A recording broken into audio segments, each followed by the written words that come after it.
This is the Sheldon MacLeod Show on News 95.7. Proud to be a part of your community. Now, here's Sheldon. It's 2:47. It's midweek Wednesday already, the 1st of October. We're chugging a little bit closer to the weekend. And You Have the Keys, Now Drive. It's a new book that's out. It's providing 10 steps to help you get unstuck and move forward in your life. Whether you're struggling with your career, with your relationship, with your weight or debt, the tools in this book will help you achieve your goals and have more success. And to talk about this today, it's Danny Stone. And Danny is the author of this book. And how are you this afternoon, Danny? Great, Sheldon. How are you doing? I'm doing well. How long has it been since you were in Halifax?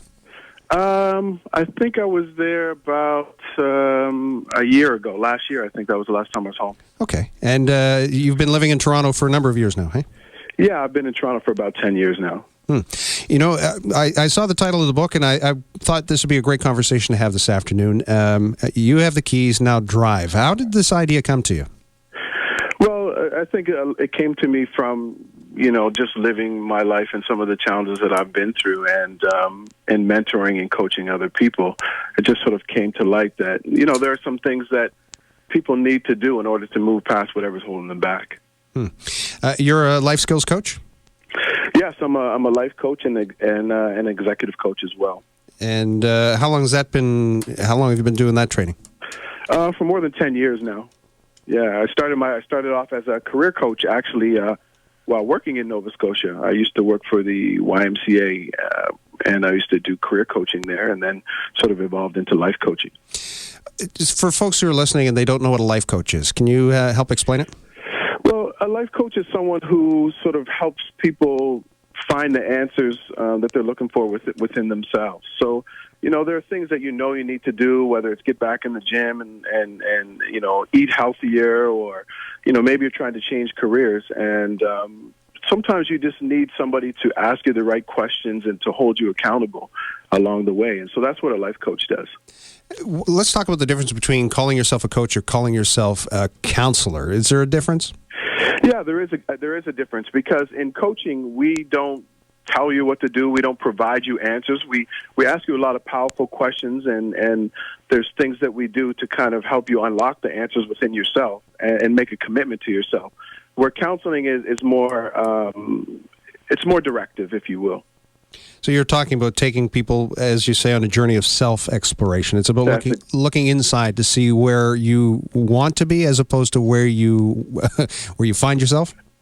Yeah, that's right. Yeah. I think, we all go through sort of challenges in life where we're trying to figure out, what's next, or, why am I stuck in this job? Why am I stuck in this relationship? And it's going from that point to where you actually want to be. And for a lot of people, they don't know. So it's sort of taking them on that journey to understand first where you want to be and what success looks like for you, and sort of how you get there, help you map that out.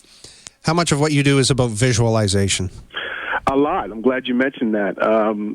I think visualization is really, really important, whether it's things like meditation or having a vision board in your home or at your office, or even symbols. We talk about symbols, like maybe you would have a keychain of a place that you would like to vacation to. So all of those things are very, very important, because they tap into your subconscious and they help you to get back on track when you sort of fall off track. You bring up an interesting point that there are different techniques for different personalities. Do you go into helping people understand what type of personality traits they have in themselves? Obviously in themselves, but, and how that affects the way that they deal with the choices in their life? Well, in the book, I actually talk about there's some activities that you do along the way. So this is actually a workbook. So at the end of some of the chapters, there are actually activities that you do. So one would be, the Wheel of Life, where you look at different areas of your life and you sort of rate your level of happiness in those areas. Another one is sort of a self-exploration activity, where it asks you a series of questions to kind of help you tap into who you are and what you're looking for in life. So in that regard, we kind of look at those things, but I don't specifically get into that directly. Yeah, it is. There are many books out there trying to help you understand why sometimes dealing with different people it can be difficult. But that's true. I like the idea of self-exploration and this wheel of life. Walk me through that a little bit. How do you get that picture from asking people to do that wheel of life? Is it all about balance?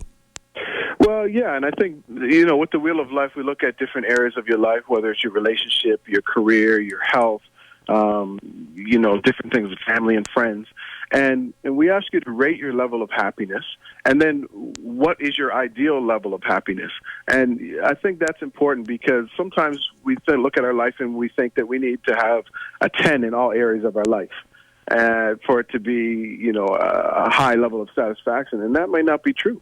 Some people may be happy with, something being a 7 or something being a 6 or a 5, and they may be completely happy with that. So I think it's really important to know where you are in terms of your level of happiness in various areas of your life and what area you really want to focus on at any given time.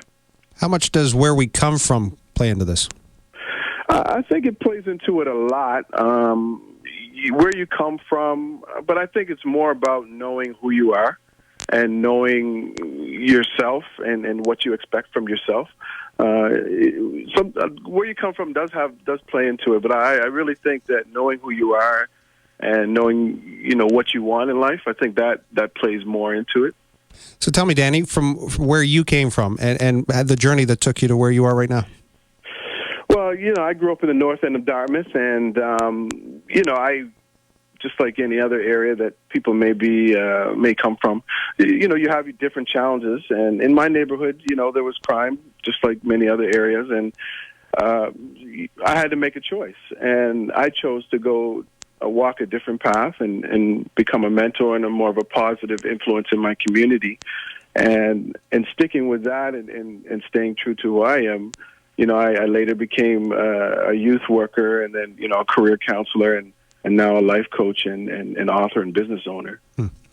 We had a guest on yesterday, Dr. Wanda Thomas Bernard, and there was a recent session over the weekend, and there was one of the speakers talked about we have to get away from talking about overcoming and talk more about truth and talk about being honest, and not just with us, but about where we're coming from and how that helps us move forward. How much of that attitude has helped you?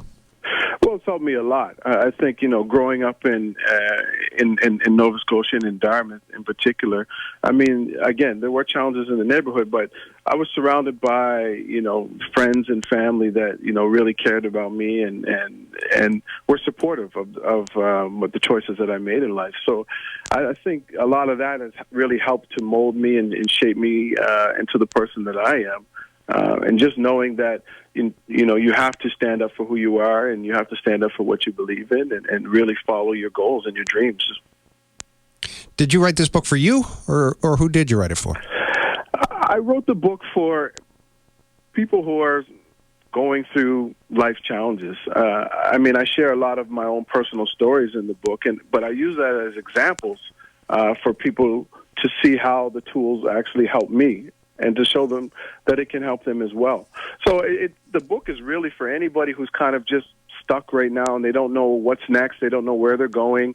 You're in a job that's going nowhere, a relationship that's going nowhere, or debt's kind of holding you down, and you're trying to figure out how to get through it or over it or past it. And we've all been through things in our lives.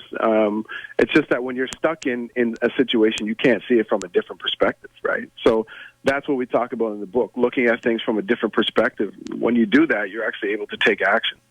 Really glad we were able to chat this afternoon. Folks can buy your book. It's on Amazon. Is it in the bookstores? Yeah, it's on Amazon right now, and we're trying to get it into chapters. And I'm actually going to be doing a book signing event on Saturday at the Dartmouth North Community Center there, so folks can come by and pick up a copy there. And they'll get a chance to talk to you. Yeah, that's right. All right. Well, thank you very kindly. The book is called You Have the Keys, Now Drive. That's the name of it? Thanks a lot, Sheldon. All right. Cheers, sir. All the best. Danny Stone, the author of You Have the Keys, Now Drive. A self-help book giving you the tools you need to not only know where you are, but perhaps where you're going to go. You jump in the car, you usually have a destination, don't you? Sometimes you don't. Sit there idling. Well, idle no more. Well, that was a different protest, wasn't it? Danny Stone, really enjoyed speaking with Danny. I was glad we were able to make that happen. Thank you for your help, Jennifer. Appreciate it.